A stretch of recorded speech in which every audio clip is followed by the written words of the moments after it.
नाजरीन, आपने कदीम मसाजिद तो बहुत सी देखी होंगी, लेकिन आज हम आपको जो मस्जिद दिखाने जा रहे हैं अपनी क़दामत के लिहाज से ये एक शाहकार भी है। हमें यकीन है कि आपने इतनी कदीम मस्जिद पहले नहीं देखी होगी। हो सकता है आपने इस मस्जिद का नाम सुन रखा हो, लेकिन उसका रास्ता कुछ दुश्वार है, जिसकी वजह से अमूमी तौर पर लोग वहां नहीं जा सकते। इसके अलावा हम आपको वहां के दो कदीम मंदिर भी दिखाएंगे जो इस खत्ता की तारीख का अक्स पेश करते दिखाई देते हैं। ये सब मकामात वाक़या है गुजरांवाला और कामोकी के नवाह में, यानी एमनाबाद। एमनाबाद का नाम तो आपने सुन रखा होगा, जहां की बर्फी बहुत मशहूर है। आजकल तो शहर दर शहर इसके बोर्ड लगे नजर आते हैं। ये बर्फी कैसे शुरू हुई, क्यों इतनी मकबूल है, शहरों में बनी दुकानें क्या इसी की फ्रेंचाइज हैं या इसके पीछे क्या राज है, और बहुत सी बातें होंगी, तारीख, सकाफत। बस आपसे दरख्वास्त है कि हमारी वीडियो को शुरू से आखिर तक मुकम्मल देखिएगा।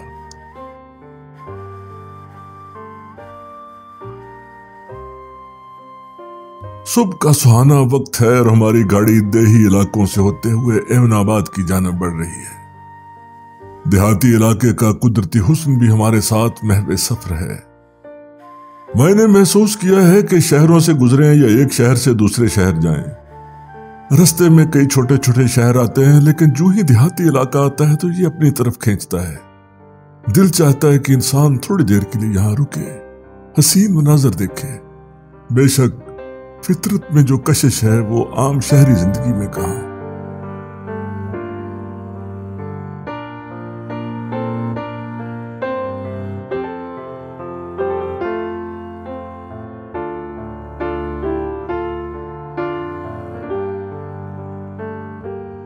नाजरीन, यहां से गुजरते हुए बहुत से लोगों ने एमनाबाद अगर देखा ना हो, नाम तो जरूर सुन रखा है, लेकिन शायद ही किसी को मालूम हो कि इस तारीखी शहर की तारीख कबल मसीह से शुरू होती है।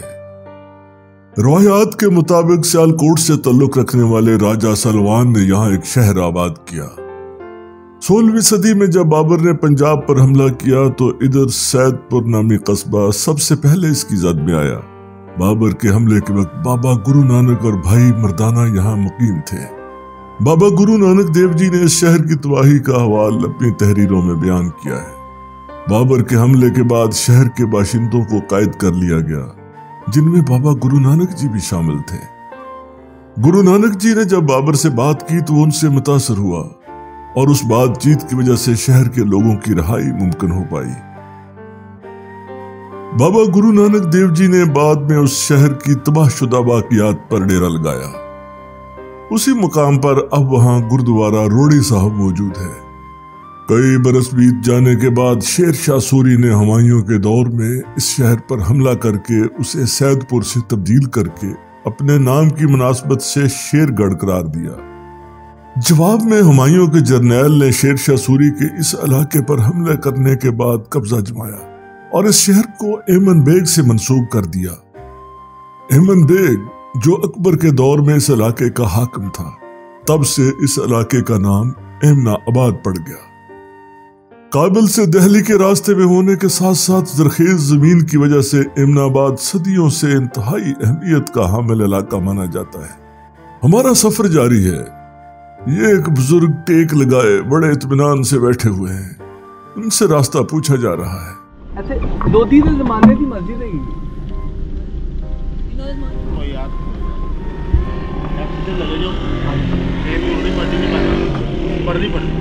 अच्छा, दरबार को जाके जिन्हों मर्जी पूछ रहे नजर आएगी सामने। ऐसे नहीं जाके? हाँ जी, सीधे जाओगे ना आगे सेम आएगी। एक उर्ली पटरी, एक परली पटरी खब्बे हाथ सजे हाथ। अच्छा, खब्बे हाथ नजर आएगी। बाबा जी से रास्ता पूछना बहुत अच्छा साबित हुआ, वरना हम गलत रास्ते पर जा रहे थे। ले जी, हमारे ड्राइवर ने गाड़ी बाबा जी के बताए हुए रास्ते के मुताबिक मोड़ ली। यह इलाका एमनाबाद शहर के नवाह में वाक़ है और इसी वजह से आप कहीं पर खेत, कहीं पर पक्के घर और दुकानें भी देख पा रहे हैं।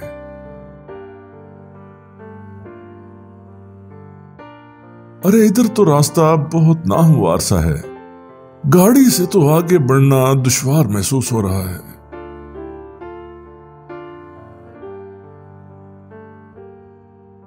वो देखिए, दूर मस्जिद दिखाई दे रही है।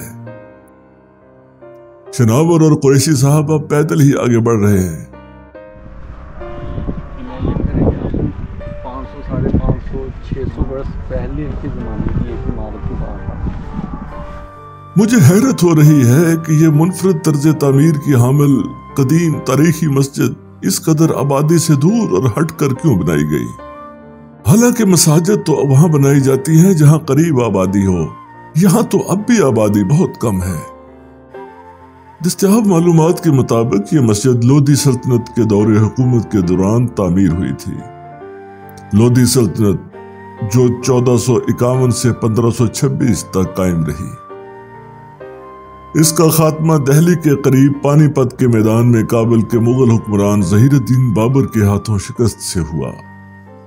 इस तरह लोधी सल्तनत का खात्मा होते ही बरे सगीर में मुगलिया सल्तनत की बुनियाद पड़ी।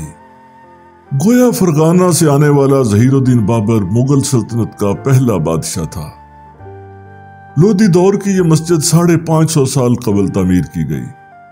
कुछ अरसा कबल तक ये काफी खस्ता हाली का शिकार थी, मगर अब कुछ अरसे से इसकी मरम्मत और बेहतरी की जा रही है, जिससे यह मस्जिद, जिसे लोधी मस्जिद कहा जाता है, अपने शानदार माजी की झलक दिखाती नजर आती है। खास बात यह है कि इस मस्जिद में कोई लैंटर या कोई पिलर नहीं है। इस मस्जिद का एक गुंबद है और इसके पीछे एक बहुत बड़ा तालाब मौजूद था, जो कि अब सूख चुका है। शायद बारिश के दिनों में इस जगह तालाब बन जाता हो। लोधी मस्जिद की तामीर रवायती छोटी ईंटों से हुई और यह भी कहा जाता है कि इसकी ईंटों में माश की दाल, चटानी मिट्टी, लकड़ी का बरादा वगैरह की पेस्ट बतौर प्लस्तर लगाई गई, जो इसकी मजबूती का बायस बनी। मस्जिद का दरमियानी दरवाजा बड़ा, जबकि दाएं बाएं कदरे छोटे 2 दरवाजे हैं। मस्जिद की दीवारें अच्छी खासी मोटी होने के साथ साथ चारों तरफ से हवादार हैं। इस वजह से इसके अंदर का माहौल ठंडा रहता है। दाएं तरफ सीढ़ियां मस्जिद की छत तक जाती हैं। छत से अतराफ का वसी इलाका बहुत ही खूबसूरत मंजर पेश करता है। एमनाबाद में वाक़या इस लोधी मस्जिद तक पहुंचने का रास्ता हमवार और आसान होना चाहिए, ताकि लोग आसानी से इस जगह का विजिट कर सकें। बहरहाल नाजरीन, हम आपके लिए ही ऐसी दूर दराज इलाकों में पाई जाने वाली तारीखी, मजहबी और सकाफती नौइयत की इमारतों की तलाश जारी रखते हैं। जिधर जाना आपको दुश्वार महसूस होता हो, वहां हमारी टीम जाती है। हम अपनी वीडियोस इस तरह से रिकॉर्ड करते हैं कि देखने वाला खुद को उस मकाम तक जाते हुए सफर से लेकर पहुंचने तक महसूस करे। उसे महसूस हो गोया को वो जगह अपनी आंखों से खुद देख रहा है। हमारी वीडियोस का मकसद आपको घर बैठे सैर करवाना ही तो है।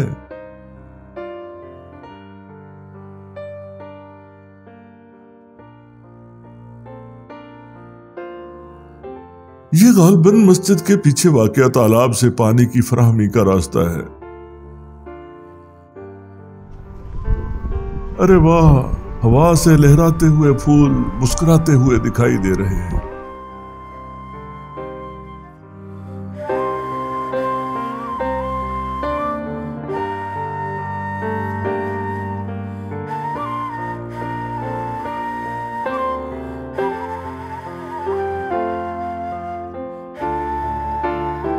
अब टीम अनमोल पंजाबी इधर से रवाना हो रही है।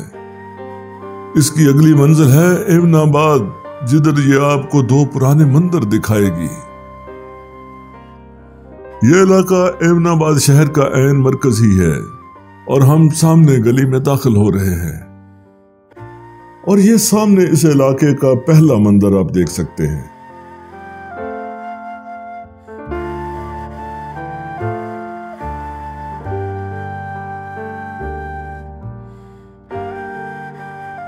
इस मंदिर का यकीनन कोई नाम होगा। मसाजिद हो या मंदिर, गुरुद्वारे, हर मजहबी इबादत गाह का कोई ना कोई नाम रखा जाता था, मगर कोशिश के बावजूद हम इस मंदिर का नाम नहीं जान सके। ये मंदिर एक घर में वाक़या है। घर में जाने की इजाजत तो ना मिल सकी। मुझे याद आ रहा है कि एक सहाफी भाई ने किसी जगह लिखा है कि उसने बहुत कोशिश की, मगर उसे भी इजाजत नहीं मिल सकी थी। اس لیے ہم مجبور ہیں کہ باہر کی جانب سے ہی آپ کو یہ منظر دکھائیں۔ یہ منظر اپنی ساخت اور تعمیری اعتبار سے کوئی لگ بھگ 100 برس پرانا معلوم ہو رہا ہے۔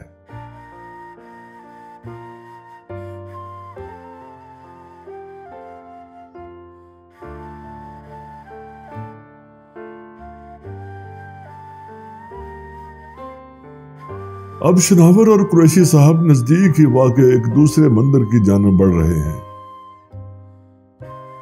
گلی سے ہوتے ہوئے آگے آئے ہیں تو یہ سامنے ہے شیو مندر کمپلیکس، جو 1 سے زائد مندروں پر مشتمل ہے۔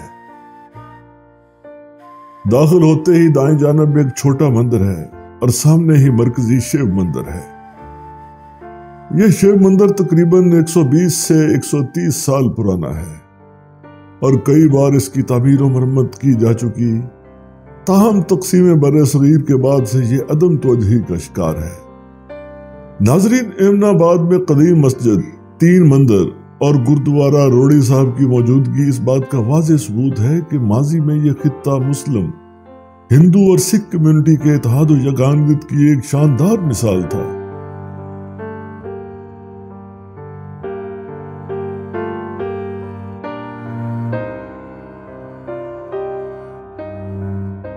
اب تو یہ مندر اور اس کا احاطہ اپنے یاتریوں کی راہ تکتے تھک گیا ہے۔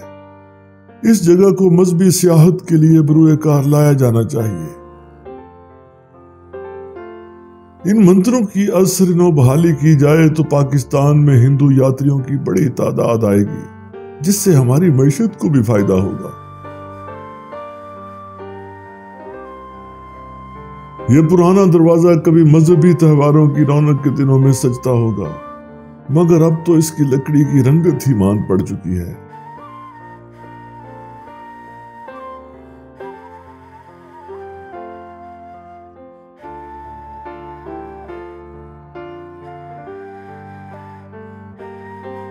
لیجئے، یہ نزدیک ہی عیسائی برادری کا ایک چرچ بھی موجود ہے۔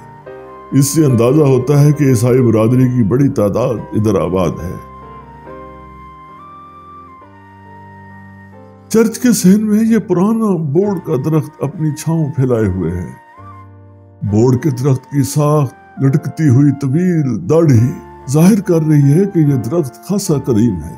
اس کی چھاؤں تلے محلے کے نوجوان لوڈو کھیل رہے ہیں۔ اب ہماری ٹیم ادھر سے روانہ ہو رہی ہے۔ یہ راستے میں آپ گردوارہ روڑی صاحب دیکھ سکتے ہیں، جس کا ذکر آج کی ویڈیو کے آغاز میں کیا تھا، کہ جدھر مسمار ہوئے شہر کے ملبے پر بیٹھ کر بابا گرو نانک دیو جی نے بھائی لالو کے ساتھ عبادت کی تھی۔ ہم بہت جلد گردوارہ روڑی صاحب پر بھی ایک تفصیلی ویڈیو آپ کی خدمت میں پیش کریں گے۔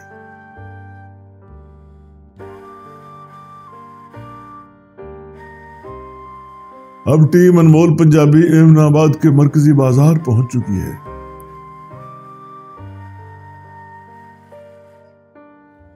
اور ادھر قریشی صاحب ایمن آبادی برفی کی تلاش میں آئے ہیں۔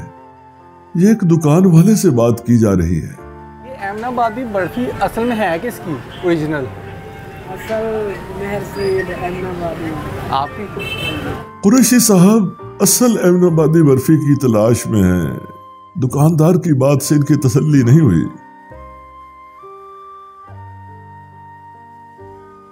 اب اگلی دکان سے جا کر پوچھا جا رہا ہے۔ بھائی جان، ہمارا ایک مسئلہ حل کریں کہ ایمن آبادی برفی اصل میں ہے کس کی اوریجنل؟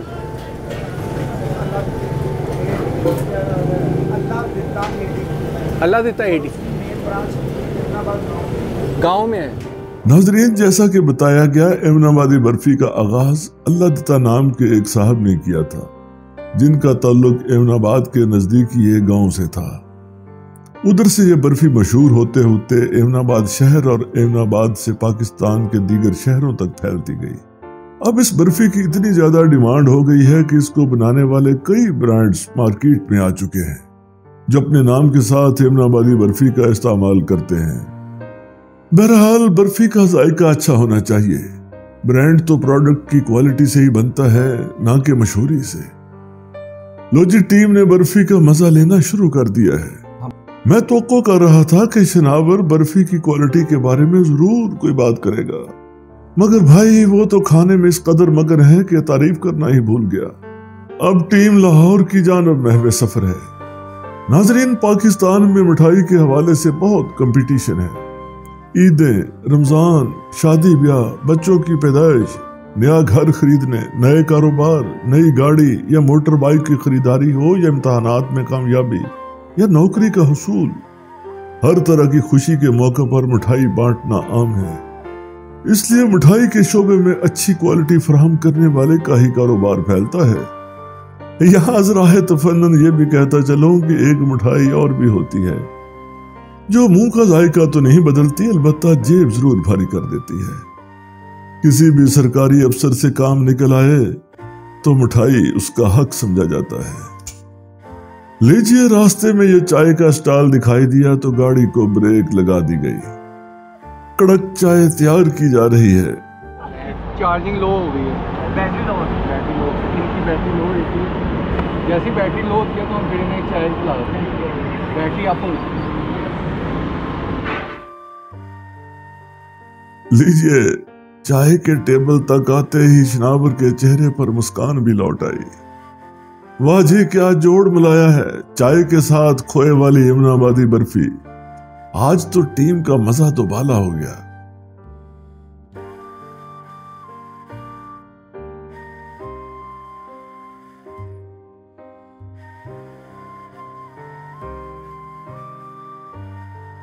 अब दीजिए इजाजत। नाजरीन, उम्मीद है आपको आज की वीडियो जरूर पसंद आई होगी।